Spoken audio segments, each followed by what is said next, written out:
예, 이어서 이제 우리 글의 전개 방식에 대해서 배워보도록 하겠습니다. 자, 글의 전개 방식은요, 여러분들이 이제 보시면 아시겠지만, 그래서 이제 가장 중요한 부분이라고 보시면 되겠습니다. 이 부분을 이해를 하셔야지만 글의 내용이 어떻게 흘러가는지를 파악할 수 있을 것이고요. 이 부분에 대한 이해를 확실하게 하셔야지만 그 독해 문제에 있어서 틀리는 부분들을 많이 줄일 수 있다라고 생각을 합니다. 자, 처음에 보면은요, 글의 전개 방식에는 시간성의 유무에 따라 동태적 설명 방법과 정태적 설명 방법이 있다. 전자는 시간성이 게재된 설명 방법으로 서사, 과정, 인과, 자, 세 가지 표시할게요. 서사, 과정, 인과입니다. 그 다음에 후자는요, 시간성이 없는 설명 방법으로요, 지정, 정의, 분류, 구분, 비교, 대조, 분석, 유추, 묘사가 있습니다. 자, 여러분, 자, 정태적과 동태적의 가장 기본 차이는 뭐라고요? 그쵸? 시간의 유무입니다. 그래서 시간의 어떤 시간성이 있는 것들은요, 바로 세 가지밖에 없습니다. 서사, 인과, 과정입니다. 이것들은 시간의 흐름에 따른 어떤 내용 전개 방식으로 볼 수 있겠죠. 그래서 이 세 가지를 제외한 나머지는 다 시간성이 없는 것으로 보시면 되겠고요. 이런 구분 기준을 일단은 기본으로 기억을 하시면 되겠습니다. 먼저 정태적 전개 방식부터 나와 있습니다. 지정이 나와 있습니다. 지정이란 어떠한 질문을 대하여 해당하는 사실이나 사물에 대한 설명을 가능한 한 불필요한 요소를 배제하고, 자, 표시할게요. 간단 명료하게 손가락으로 가리키듯이 지적하거나 확인하는 설명 방법입니다. 자, 그래서 예문 보세요. 저 수염이 많은 노인이 우리 마을 면장님이다. 자, 수필은 난이요 하기요 청초하고 몸맵시 날렵한 여인이다. 저기 공차는 애들 중에 머리가 짧은 애가 채연이고 안경 쓴 애가 재혁이야. 자, 이런 지정은요, 결국 그 있는 사실 그대로를 확인시켜주는 것에 불과한 겁니다. 무슨 말인지 아시겠죠? 그래서 저기 있는 저 사람이 누구이다 라는 건 정의가 아니라 그냥 확인일 뿐입니다. 지정입니다. 근데 이번에 정의를 볼게요. 어떤 대상의 범위를, 자, 법의가 아니라 범위입니다. 범위를 규정 짓거나 개념을 명제 형식으로 진술하는 설명 방법으로 대상이 지닌 본질적 속성을 해명한다. 그래서 정의의 형식 보세요. 정의하려고 하는 대상을 피정의항으로 하고 그것을 포함하고 있는 상위 개념을 유개념이라고 하며 그 유개념에 속한 다른 사물들과는 달리 정의 대상만이 지니고 있는 특징을 종차라고 할 때 논리적 정의 형식은 다음과 같다 해서 피정의항은 정의항인데 종차와 유개념을 가지고 얘기하는 겁니다. 그러니까 종차라는 것이 방금 뭐라고 그랬죠? 바로 피정의항만이 가지고 있는 특징. 그쵸? 자, 피정의항만이 가지고 있는 특징이 바로 종차입니다. 국어는 한 나라의 국민이 공통으로 사용하는 언어이다. 자, 언어라는 것이 국어를 포함하고 있지만 그 국어라는 것만의 특징은 한 나라 국민의 공통으로 사용한다라는 그런 개념이 있다는 겁니다. 이해가 되셨습니까? 그러니까 맨 뒤에 있는 말은요, 앞에 있는 피정의항을 포함하고요, 중간에 있는 수식 어구들은요, 바로 피정의항에 관련된 것만 설명하는 것입니다. 이게 바로 정의가 되는 겁니다. 자, 밑에 보세요. 유개념은 종개념을 포함하는 개념이며 상해의 것이어야 된다라는 겁니다. 즉, 삼각형은 세 개의 직선으로 된 도형이다. 그러니까 삼각형이 도형이다라는 것은, 도형은요 굉장히 큰 개념이죠. 근데 옆에 삼각형은 세 개의 직선으로 된, 자, 평면 도형이다. 바로 위의 개념이죠. 그래서 이게 정의가 된다는 겁니다. 자, 그러니까 정의는요, 그 개념어의 바로 상위 개념을 이야기를 해라 라는 거죠. 두 번째, 정의항의 종차는 피정의항의 본질적 속성을 진술해야 된다 라고 되어 있죠. 자, 종차로 딱 하나의 정의만 성립해야 함. 1대1 관계가 되어야 된다. 즉, 대한민국은 민주주의 국가이다. 이게 정의가 될 수 없습니다. 이유는요, 민주주의 국가는 대한민국 말고도 많아요. 그러니까 이거는 지정이라는 겁니다. 이해가 되셨습니까? 중간에 있는 아까 뭐라 그랬죠? 자, 종차 같은 경우는요, 그 앞에 있는 피정의항에만 해당이 돼야 된다는 얘기입니다. 그러니까 피정의항에만 해당이 되어야 그것을 정의라고 할 수 있지, 그것이 아니라 그 개념 자체가 다른 것들도 포함을 하면은요, 그거는 정의가 아니라 지정, 확인으로 볼 수 있다라는 겁니다. 아시겠죠? 자, 옆에 정의의 규칙이 있는데요. 다음과 같은 원칙을 지켜야 한다라고 되어 있는데 읽어보면은요. 말이 되게 어렵습니다. 한번 첫째, 둘째, 셋째를요. 첫째, 둘째는요. 한번 쭉 읽어보시고요. 자, 두 번째가 중요합니다. 니은 정의의 규칙을 조항으로 분류하면 다음과 같다. 이게 중요합니다. 자, 여기다 잘 표시할게요. 첫 번째, 정의는 종의 본질적 속성을 기술해야 된다. 자, 본질적 속성 동그라미 쳐놓고요. 정의는 종이 갖고 있는 본질적 속성을 기술하되 사람들에게 알려져 있는 특성을 기술해야 한다. 정의는 종이 갖고 있는 우연적 속성을 기술하면 안 된다. 뭐 안 돼요? 그렇지. 우연적 속성 안 됩니다. 집배원은 가장 많이 걸어다니는 직업에 종사하는 사람이다. 맞습니다. 집배원은 굉장히 많이 걸어다니고 있죠. 하지만 이것이 집배원의 본질적 속성은 아닙니다. 그렇기 때문에 밑에 보면요. 집배원은 우편물을 수집하고 배달하는 사람이라는 정의를 내려야 될 것입니다. 그게 바로 본질적 속성이기 때문이죠. 자, 두 번째, 정의는 순환적이어서는 안 됩니다. 정의되고 있는 말과 똑같은 말로 정의해서는 안 된다. 수학은 수에 관한 학문. 이게 뭡니까 이게? 폐결핵은 폐의 결핵이 생긴 병.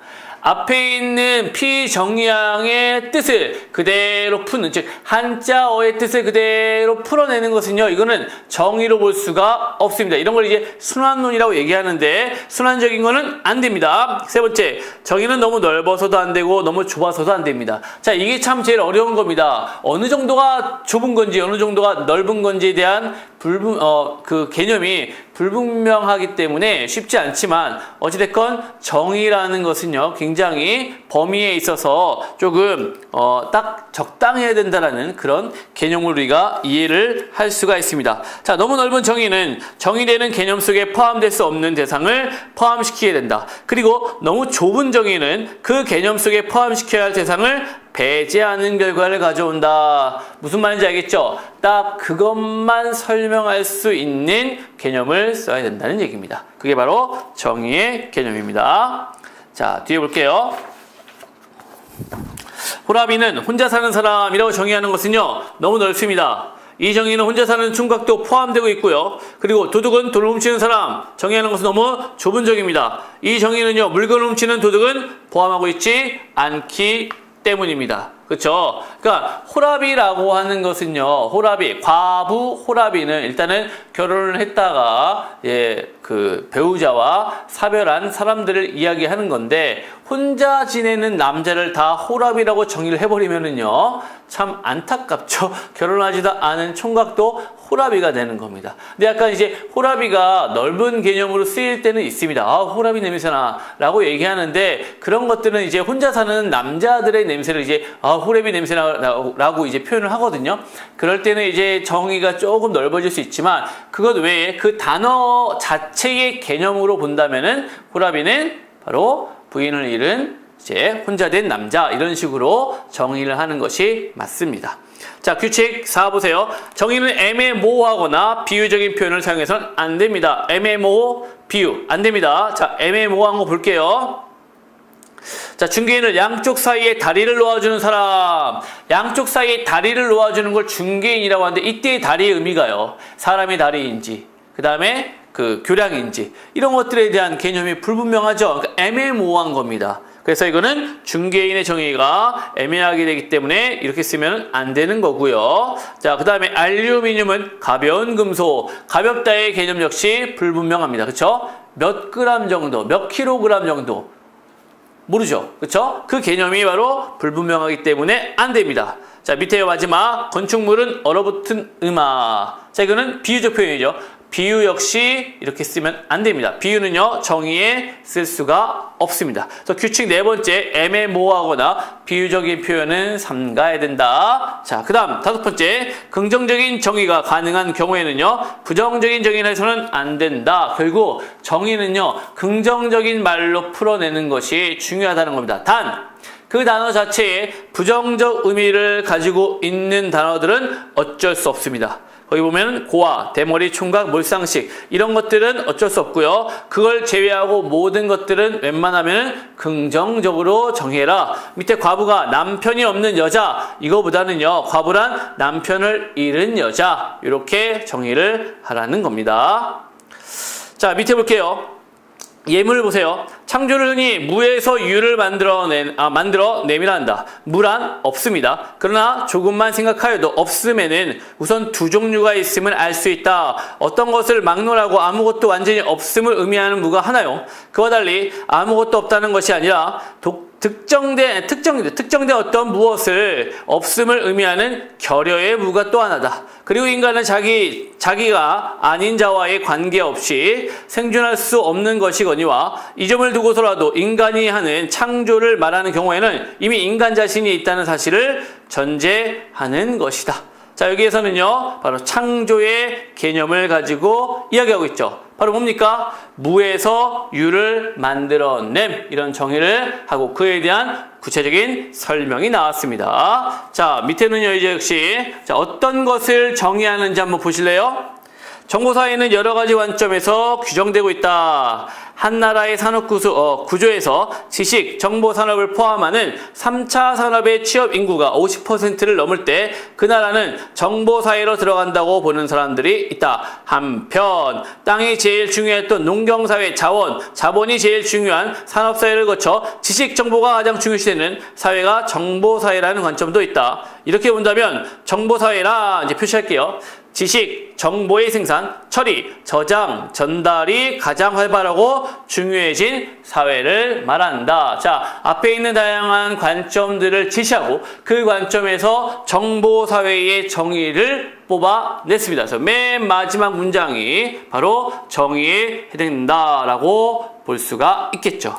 자, 그 다음 문장은요. 사이버펑크는 사이버네틱스와 펑크의 합성어이다.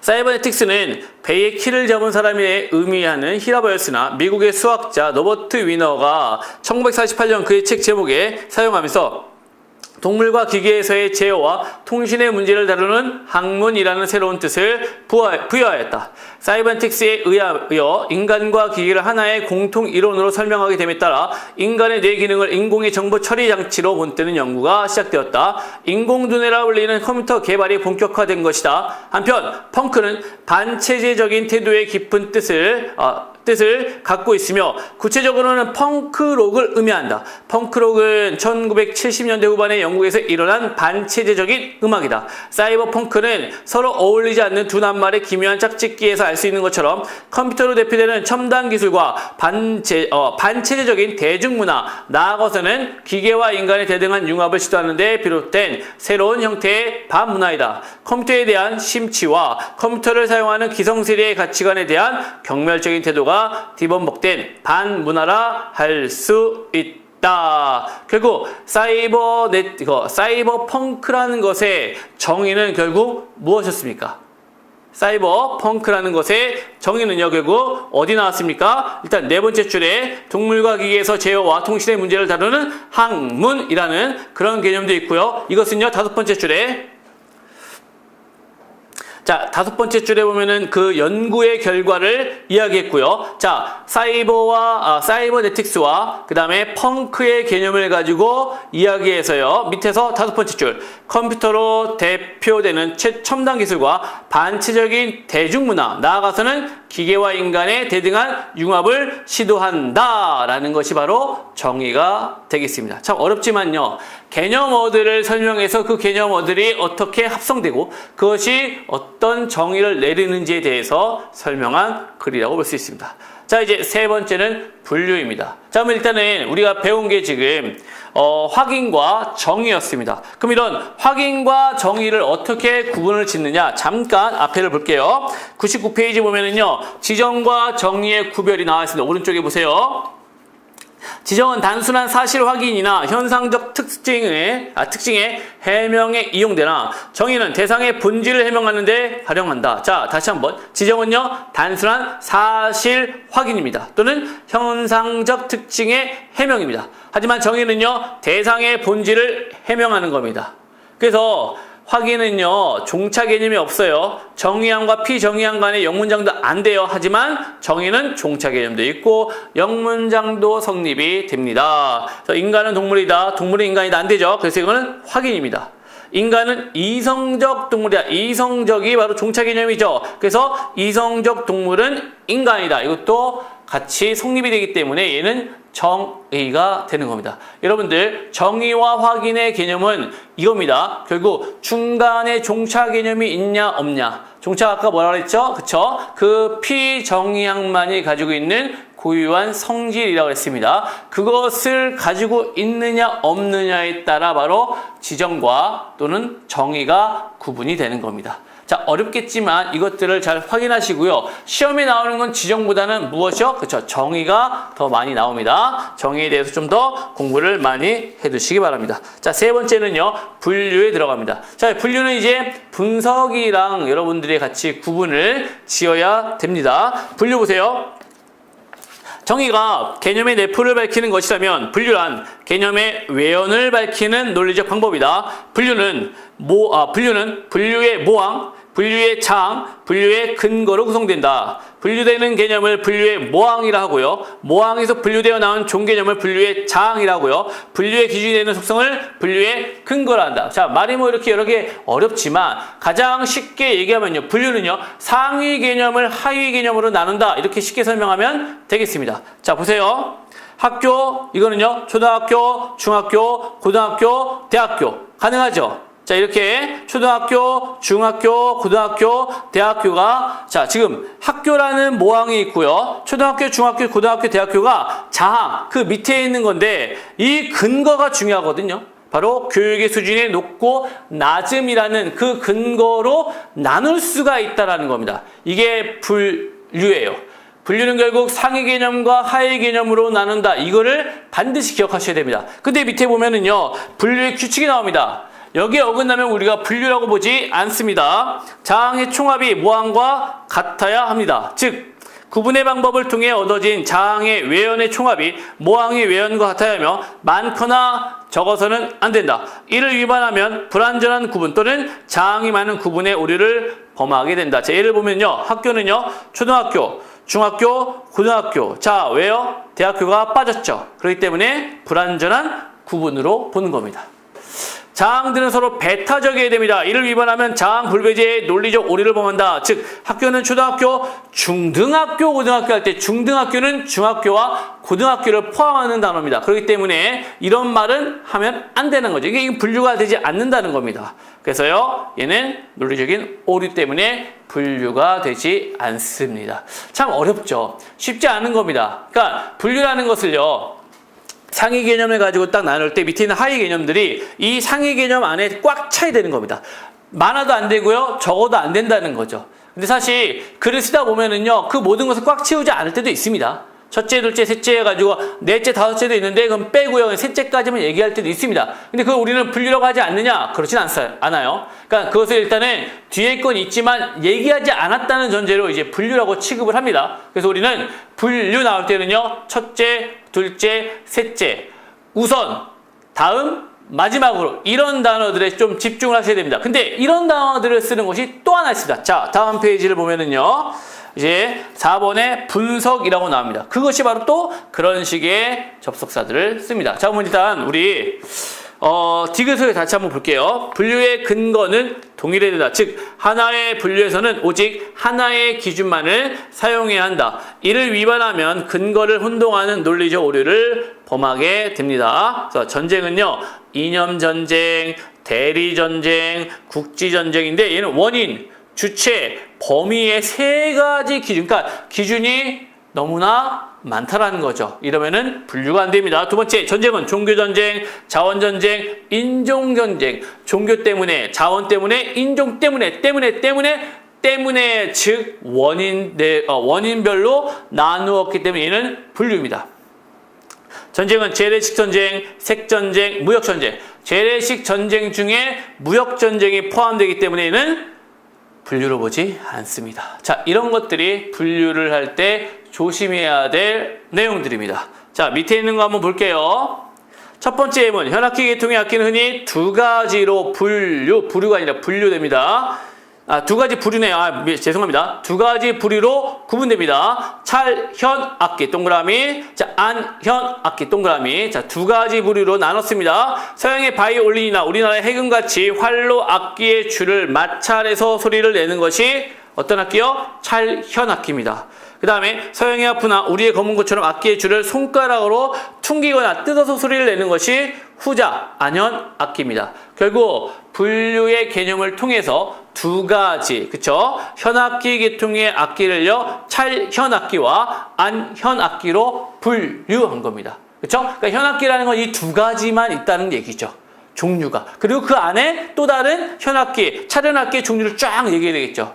그리고 안현악기의 종류를 쫙 얘기해야 되겠죠. 그쵸? 그렇게 되면 또 다른 밑에 분류가 된다는 겁니다. 자, 두 번째 문단.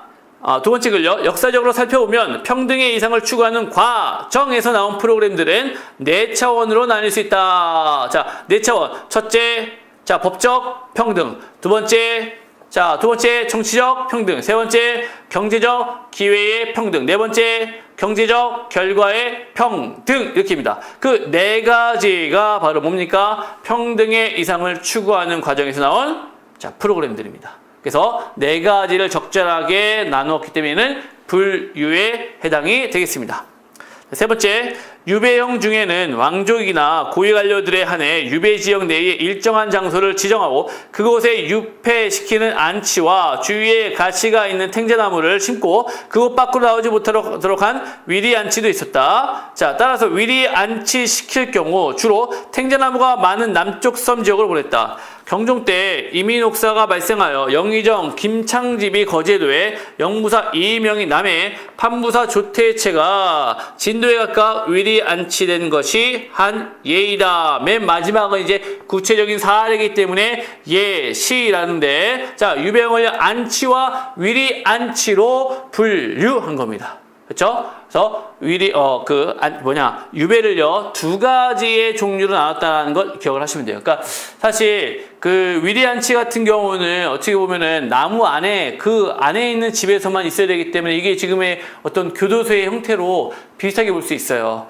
근데 이제 안치 같은 경우는 그 지역에만 머물면 되는 거기 때문에 굉장히 좀 자유로웠고요. 우리 사극에서도 보면은 알겠지만 그 지역에 이제 그런 유배를 당한 사람들이 왔을 때 그 지역 사람들은 오히려 또 좋아하고 그렇습니다. 왜냐하면 서울에서 내려오신, 한양에서 내려오신 어떤 그 많이 학식이 넓은 그런 사람들이 내려왔기 때문에 도움을 받으려고 노력을 했고요. 그런 부분에 있어서 이제 유배지에 간 사람들도요, 거기서 이제 그들의 삶을 보고 깨닫고, 자기가 이제 깨달은 내용들을 시로나 또는 글로써 읊은 사람들이 꽤 많이 있었죠. 특히 이제 정약용 선생님 같은 경우가 바로 그런 부분에 대표적이죠. 오히려 유배지에 가서 썼던 그 목민심서라는 책이 더 오히려 많이 알려지고 그것 때문에 많이 깨달음을 얻었다는 내용입니다. 그래서 그런 부분들을 우리가 생각을 하면은 이제 유배에 대해서 우리가 나누는 걸 알 수가 있을 겁니다. 자, 이제 네 번째는 분석입니다.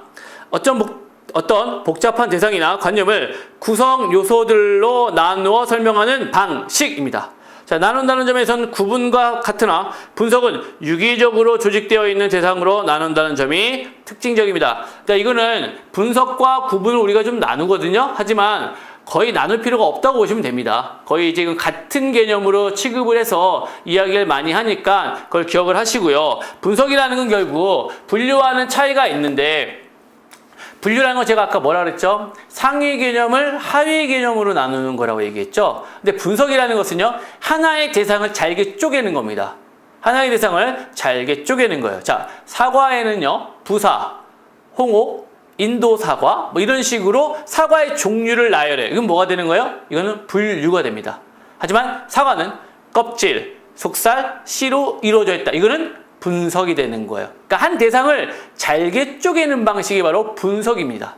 그리고 그 상위 개념을 하위 개념으로 여러 가지로 나누는 게 분류가 되고요. 이거 구분하는 게 참 쉽지는 않습니다. 하지만 이것들을 잘 구분을 지을 줄 알아야지만 여러분들이 분류와 분석에 대한 개념을 완전히 이해할 수 있다고 보는 겁니다. 자, 예를 볼게요. 자, 붕어는 머리, 몸통, 꼬리, 지느러미 되어 있다. 자, 붕어란 하나의 대상을 잘게 나눴죠. 머리, 몸통, 꼬리, 지느러미요. 국가는 국민, 국토, 주권으로 했다. 국민, 국토, 주권입니다. 국가가 국민, 국토, 주권. 자, 구성 요소들이죠. 그렇기 때문에 자, 이거는 분석입니다. 안 해볼게요. 서민주택의 일반적 경향과 마찬가지로 길가로 난 대문을 들어서면 바로 마당이 되고요. 집 전체는 한 동으로 연결되어 있다. 대문 옆에 있는 두 개의 온돌방. 자, 일단은 첫 번째 줄 마당 동그라미. 자, 그 다음에 두 번째 줄에 두 개의 온돌방 동그라미 사랑방이 되고요. 자, 그 옆에 조그만 광과 측간 동그라미. 이 측간은 중류나 상류주택에서 남녀 구별을 두고 설치된 것과는 달리 남녀 공동으로 사용하게 되어 있다. 대문의 우측으로는 안치에 해당하는 것으로 부엌, 대청, 건너방이 기역적으로 배치된다. 자, 부엌, 대청, 건너방 동그라미. 자, 이런 식으로 뭡니까? 그 집의 안에 있는 내용들, 그러니까 그 집에 있는 구성 요소들을요 하나하나 쪼개 설명하고 있죠. 이게 바로 뭐예요? 분석이 되는 겁니다. 밑에까지 쭉 그런 설명이 나와 있고요. 두 번째 문단, 근대화라고 불리는 사회 변동은 근본적이고 광범한 사회 구조상의 변동이다. 전통 사회는 사회 분화의 정도가 낮아 사회의 기본 단위도 소규모적이고요. 자급자족적이며 폐쇄적이고 정체적인 사회이다. 사회 성원들은 거주지, 직업, 지위 등을 거의 바꾸는 일이 없어 혈연이나 지연으로 맺어진 동질적 사회 성원과 함께 폐쇄적인 생활을 영위하는 것이 보통이다. 그와 같은 사회에서는 자연히 혈연, 지연을 중요시하는 가족주의, 지방주의 성격이 강하고 신분에 따른 위계적 인간관계가 강조되는 권위주의적 가치지향이 지배적일 수밖에 없다. 자, 전통사회의 구조적인 특징이죠. 그쵸? 사회 구조의 어떤 특징을 가지고 이야기하겠습니다. 폐쇄적이고요, 정체적이다 라고 얘기하면서 그 폐쇄적이고 정체적인 게 바로 무엇이냐? 혈연이나 지연, 이런 것들로 맺어져 있다. 또 가족주의, 지방주의. 우리나라가 굉장히 이게 심하죠. 그쵸? 그래서 이런 걸로 분석을 하고 있는 겁니다. 자, 다음 페이지 갈게요. 다섯 번째는 이제 비교와 대조입니다. 자, 비교와 대조. 자, 비교와 대조는 일단은 두 대상이 나온다는 게 공통점이죠. 그리고 두 대상을 비교하는 겁니다. 근데 거기에서의 공통점을 가지고 비교하는 거 우리는 비교라고 그러고요. 대조는요, 차이점을 가지고 비교하면 대조가 되는 겁니다. 그리고 비교라는 것은요, 뭐뭐보다 써놓으세요. 비교는요, 뭐뭐보다라는 말이 주로 나옵니다. 뭐뭐보다. 그러니까 같은 공통점인데 같은 공통점을 가지고 얘가 얘보다 조금 더 나은 또는 덜한 이런 걸 가지고 얘기할 때 우리는 비교라 그래요. 자, 정찬우와 그 다음에 김태균은 머리가 크다. 그러나 김태균이 정찬우보다 더 크다. 둘 다 크다라는 개념을 가지고 이야기를 할 때 둘 다 어떻게 되는 거예요? 크다라는 개념을 가지고 얘기할 때 바로 그게 어떻게 돼요? 예, 비교가 되는 겁니다. 누가 더 큰지. 같은 크다라는 공통점이잖아요. 그렇죠? 이게 비교입니다. 컬트 형님 죄송합니다. 자, 그 다음에 대조는요, 바로 반대 속성입니다. 방금 같이 머리를 가지고 얘기하면 김찬우와 정찬우는 머리가 크다. 하지만 다른 연예인들, 김태희는 머리가 작다. 이건 뭐예요? 머리의 크기를 가지고 서로 비교한 거죠. 근데 이건 서로 반대 개념이죠. 이건 뭐가 된다고요? 대조가 되는 겁니다. 솔직히 비교와 대조를 잘 모르는 사람들은 없을 겁니다. 하지만 비교를 잘 못 찾는 사람들은 많습니다. 대조는 굉장히 쉬워요. 자, 대조를 찾을 때는 뭘 찾으면 돼요? 일단 그러나, 하지만, 반면 이런 것들을 찾으면 됩니다. 근데 비교를 찾는 사람들이 쉽지가 않아요. 근데 비교는 아까 제가 뭐라 그랬죠? 뭐뭐보다를 찾으면 됩니다. 뭐뭐보다를 찾으면은요, 거기에 비교가 있을 확률이 높습니다. 그러니까 그거를 기억을 하십시오. 자, 일단은 지문을 볼게요.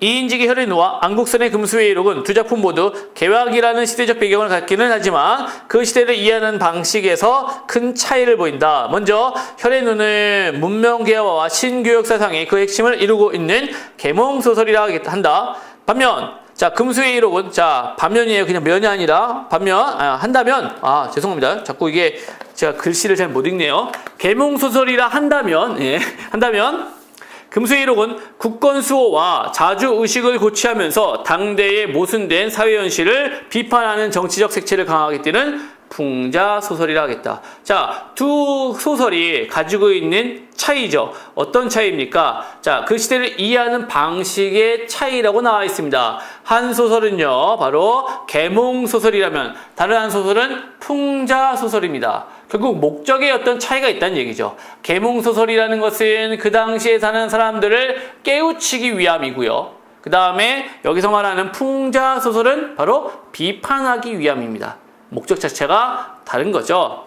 사람이 살아가는데 그토록 많은 분량의 정보와 지식이 꼭 필요한 것인가에 대해서 나는 적잖은 회의를 느낀다. 예전의 선비들은 아는 것만큼 행동하려고 했었다. 지와 행의 일치를 꾀하면서 자신의 인격을 갈고 닦았던 것이다. 그렇기 때문에 양심에 거슬리는 일에는 아예 발을 적시지 않았고 의롭지 못한 것을 보았을 때는 그대로 있을 수가 없었던 것이다. 그러나 동그라미 오늘날 거기에 학자나 지식인들은 지식과 행동 양식 간의 균형을 잃고 있으면서도 홍수처럼 밀려든 정보와 지식의 물결에만 급급히 매달리려고 한다. 입만 벌리면 누구의 학설이 어떻고 암흑의 이론이 어떻다고 할 뿐 자신의 말이나 창의력은 일깨우려고 하지 않는다. 이렇듯 자기 체험이 없이 밖에서 얻어 들은 공허한 지식에는 우리 아무래도 신용이 가질 않는다. 자, 이 두 번째 글에서는 무엇을 가지고 대조하고 있습니까? 그렇죠. 옛날의 학자와 지금의 학자의 차이입니다. 옛날의 학자들은 자기의 뚜렷한 주관과 의식을 가지고 행동했던 반면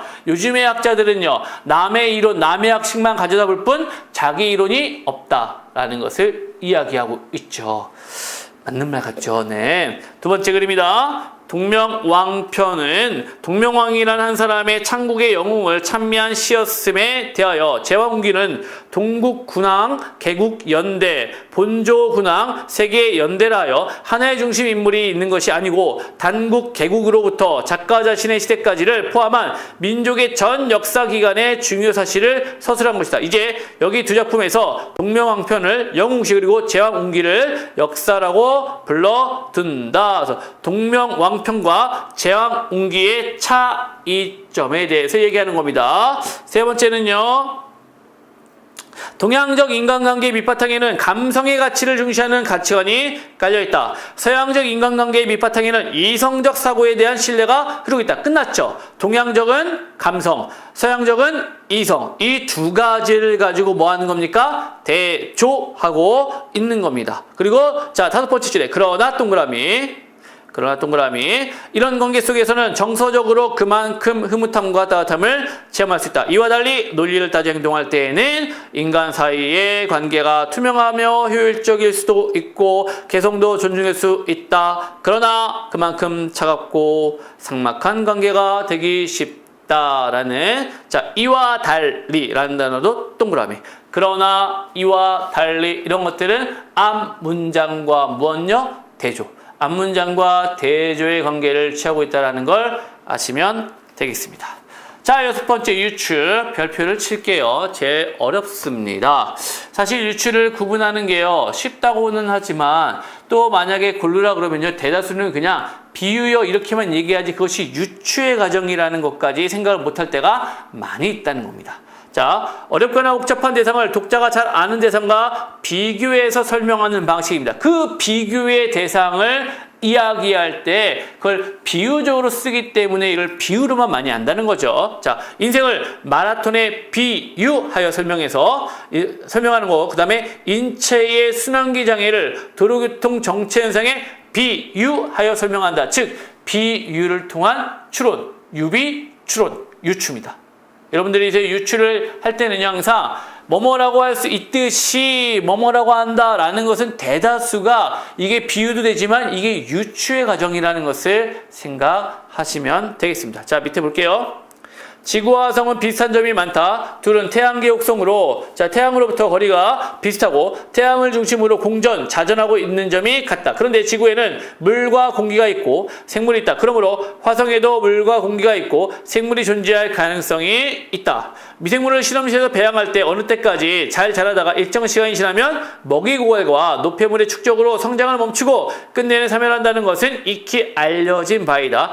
인류라고 예외일 수는 없다. 만약 인류의 생산활동의 부산물인 대기오염, 수질오염 및 토양오염을 그대로 방치할 경우 환경 문제는 환경오염의 차원을 넘어 환경파괴로 치닫게 될 것이다. 그 다음의 결과야 불을 보듯 뻔하지 않은가.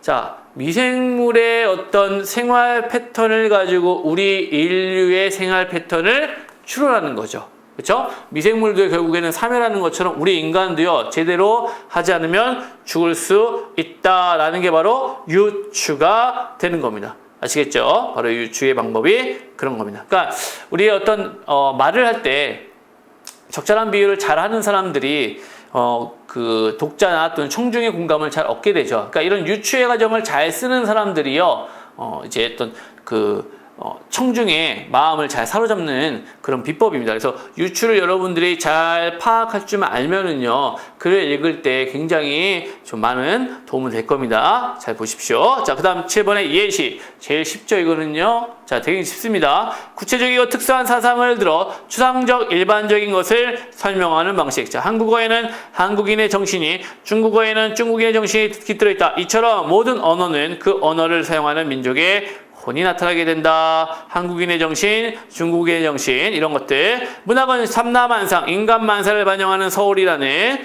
말을 우리가 많이 듣고 상당히 수고할 만하다. 홍길동전에는 양반, 서민, 적자, 서자를 엄격히 구별하던 조선시대의 불합리한 사회상이 잘 반영되어 있다. 홍길동전의 사례를 들고 있는 겁니다. 밑에 볼게요. 우리가 계승해야 할 민족 문화의 전통으로 여겨지는 것들이 연함에 의해서 알 수 있는 바와 같이 과거의 인습을 타파하고 새로운 것을 창조하려는 노력의 결정이었다는 것은 지극히 중대한 사실이다. 세종대왕의 훈민정음 창제 과정에서 이 점은 뚜렷이 나타나고 있다. 만일 세종이 고루한 보수주의적 유학자들에게 한글 창제의 뜻을 굽혔던들 우리 민족 문화의 최대 걸작품은 햇빛을 못 보고 말았을 것이 아닌가. 겸재정선이나 단원 김홍도 혹은 해원 신윤복의 그림에서 동그라미요. 이런 정신을 찾을 수 있다. 이런 정신이 뭡니까? 바로 과거의 것을 타파하고 새로운 것을 창조하는 정신입니다. 여기에서는 그 과거의 것을 타파하고 자, 두 번째 줄입니다. 1문단. 과거의 인습을 타파하고 새로운 것을 창조하려는 노력의 결정.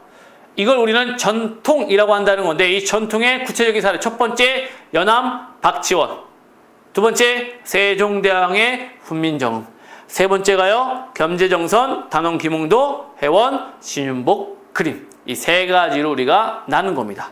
알겠시겠죠? 그래서 예시는 바로 그런 내용. 또 옆에 보세요. 다음 페이지. 자, 한거하여 밭가는 농부.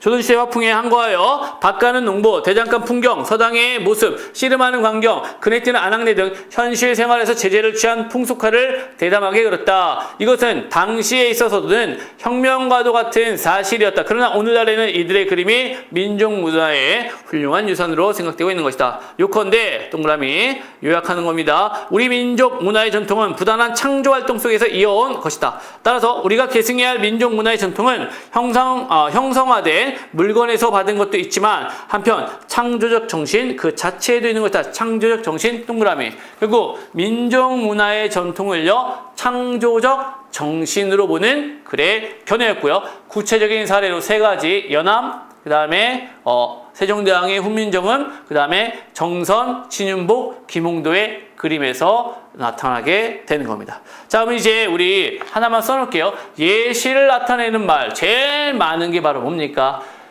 예를 들어죠, 그렇죠? 예를 들어. 두 번째 예컨대, 그렇죠? 예컨대. 세 번째 이것도 써놓으세요. 가령.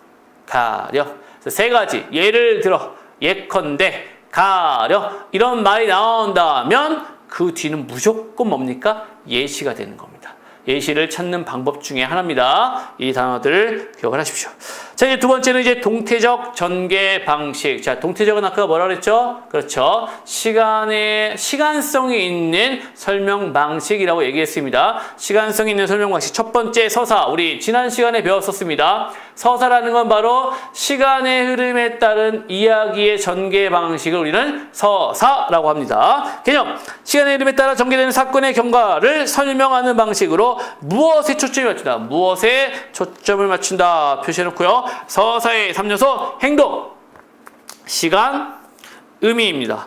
행동과 시간과 의미가 바로 서사의 3요소입니다. 자, 밑에 남북조 시절 양나라의 화가 장승요가 어느 날 금능에 있는 안락사에서 용을 그려달라는 부탁을 받고 절의 벽에다 2마리 용을 그렸다. 먹구름을 치고 막 승천하려고 하는 용의 모습에서에는 강한 생명력이 느껴졌지만 이상하게도 눈동자가 그려져 있지 않았다. 사람들이 그 까닭을 물으니 장승요는 이렇게 대답했다. 눈동자를 그려놓으면 하늘로 날아가 버리기 때문입니다. 아무도 믿지 않자 장승요는 그 쌍용 중 하나의 눈동자를 그려넣기 시작했다.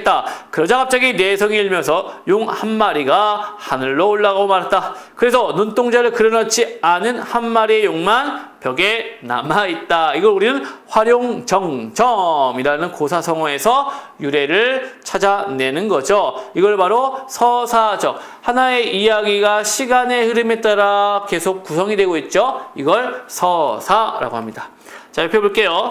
서사 전개 방식의 유형을 또 구체적으로 나눠놨습니다. 인물 중심의 서사입니다. 나의 아버지는 키가 크고 거인이었던 술주정뱅이였다 하면서요. 쭉 내용이 어떻습니까? 아버지에 대한 설명, 즉 인물에 대한 이야기가 어떻습니까? 순서대로 쭉 시간의 순서대로 나열됐습니다. 두 번째가 사건 중심의 서사. 일본에서 돌아온 사나이는 비렁빙이가 된 아들을 찾았다. 그리고 초라한 뒷골목 객주집에 아껴놓은 꽃게에서 주막을 차리고 있다는 여자에게 갔고요. 지나간 일을 다 버리고 1년 만에 아이를 맡아서 길러달라고 애걸을 했다. 그러나 여자는 당장에 너의 새끼는 내가 데려가라 하면서 듣지 않았다. 그 밑으로 또 보니까 어때요? 계속 시간의 흐름에 따라 내용이 전개되고 있죠. 이거는 뭡니까? 하나의 사건입니다. 자기 아이를 맡아달라고 했는데 맡아주지 않고 이런 것들이 나타나는 겁니다. 세 번째, 시간 중심의 서사입니다. 자, 3일간 계속되는 중간고사 첫날이었다. 기표와 대각으로 앉게 된 정수가 자리에 이점을 이용해서 답안지를 반대쪽 허리깨로 내리밀어 기표가 보기 좋게 해주었다. 첫 시간에 기표가 정수의 그러한 호의를 어떻게 받아들였는지는 알 수 없었다. 다만 그는 퇴장할 수 있는 30분이 되자 제일 먼저 답안지를 놓고 나갔을 뿐이다. 시간이 끝나고 답안지를 거둔 아이의 말에 의하면 기표의 답안지는 거의 100지에 가까웠다는 것만 알았을 뿐이다. 둘째 시간 중간쯤에 문제번호와 답을 쓴 커닝 페이퍼를 몇 사람의 손을 거쳐 기표에게 전달했다. 그러나 그것이 문제였다. 기표가 벌떡 일어나 감독 선생님 앞으로 걸어나왔다. 어떤 새끼가 이걸 나에게 전해왔습니다. 자, 시간의 흐름에 따른, 그러니까 시간 중심의 서사가 되는데 이것도 하나의 사건이 나타나죠. 근데 이게 몇째 시간이라는 구체적인 시간이 나올 때 시간 중심의 서사입니다. 하지만 이 안에는 사건이 있는 거죠. 그래서 여러분들 시간 중심의 서사 안에는요, 사건이 반드시 있다는 것도 기억을 하세요. 자, 두 번째는 과정입니다. 자, 과정 보세요. 어떤 특정의 결말이나 결과를 가져오게 하는 일련의 행동, 변화, 기능, 단계, 작용 등에 초점을 두는 사고 유형으로 어떻게에 초점이 놓여있다. 어떻게 동그라미. 자, 아까 서사는 뭐예요? 무엇, 즉 사건이죠. 무엇. 근데 이거는 방법, 어떻게입니다. 과정은 방법이에요. 가열되는 비커의 밑면에 접한 물의 온도가 올라가면 그 부피가 팽창하고 따라서 밀도가 낮아진다. 더워져. 밀도가 낮아진 물은 위로 올라가고 위에 있던 찬물이 밑으로 흘러든다. 산화 알루미늄 막을 더 강하게 하는 방법은 없을까 하면서 쭉 나와 있고요. 1928년 마지막 별신구 때 각시탈을 맡았던 이창희 옹의 증언에 의하며 하면서 쭉 나와 있습니다. 다음과 같이 진행되었다고 합니다. 진행 과정. 그 다음에 밑에도요, 구체 과정이 나오는 겁니다.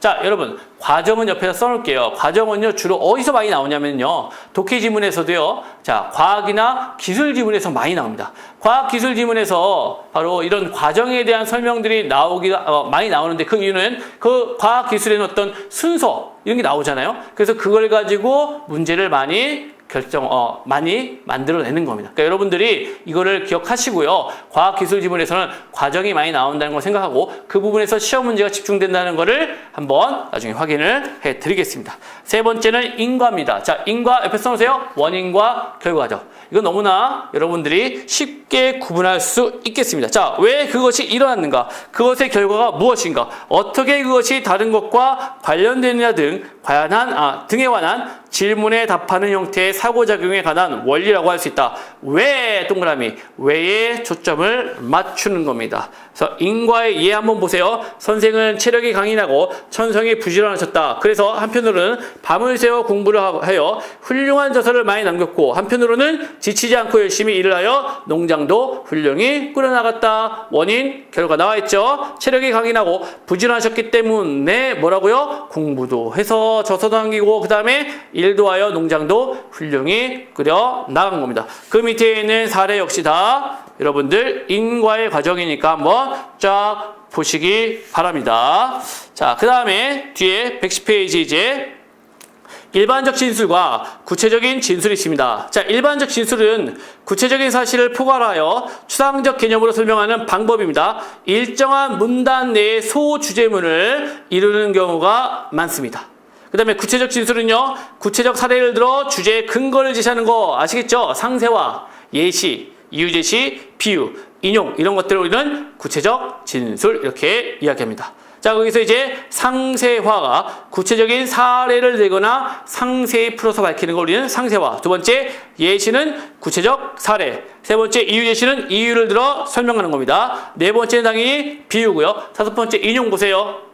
격언이나 말 또는 책에서 한두 구절을 따다가 내용을 그대로 살리는 것. 자, 이 다섯 가지는 앞에서들 다 언급했던 것들이기 때문에 여러분들이 한 번씩 읽어보시면 되겠습니다. 자, 잠시 뒤에요. 우리 뒷페이지 이제 글의 내용 구조를, 이 내용 구조 이해에 대해서 배우도록 하겠습니다. 잠시 뒤에 뵙겠습니다.